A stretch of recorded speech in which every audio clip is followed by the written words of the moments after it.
Welcome back to mini video. आप सभी का एक बार बहुत बहुत स्वागत करता हूँ। दोस्तों आज मैं बात करने वाला हूँ बुलबुल हुसैन के बारे में, जो कि एक कैब ड्राइवर है। तो दोस्तों बुलबुल हुसैन ने जुबिन खेत्र के बारे में कुछ ऐसे बात कही है जो कि काफ़ी ज़्यादा वायरल हो गया है। तो चलिए हम भी देखते हैं ऐसी क्या वीडियो है जो कि काफ़ी ज़्यादा वायरल हो गई। जुबिन क्षेत्र ना हो क्या আহিম মোৰ আজি অসমীয়া বুলি কবা কাৰণে লাজ লাগছি।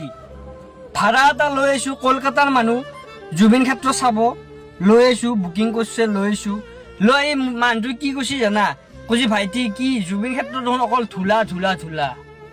লাজ লাগছি আজি মোৰ, কি কম। আমাৰ প্ৰাণৰ জুবিন দা এনেকে ধূলাৰ মাজত ৰাখি থৈ দিছি।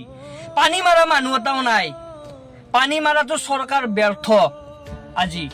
আজি বাহিৰৰ মানুহ জুবিন ক্ষেত্ৰত আহি লাজ দি গৈছে যে এই অৱস্থা, ইমান ডাঙৰ ইমান ৰেকৰ্ড কৰাৰ পিছত এই অৱস্থা মানুহ এজনৰ। এটা পানী মাৰা মানুহ নাই। কিমান বয়সীয়াল মানুহ আহিছে, ধূলা ধূলা বালা ভৰ্তি। চাৰু চাই দোকান বহি দিছে। কি হ'ব দোকান হলি, কেলা দোকান হলি কি হ'ব। শিখৰ পাই চাদা পাই দুদিন পিছত ভাং পাৱা হ'ব, বেলেগ আৰু কি। কিন্তু এই জুবিন ক্ষেত্ৰখন যে অলপ বনাব লাগে, অলপ ভাল লগা কৰিব লাগে, সেইটো কিন্তু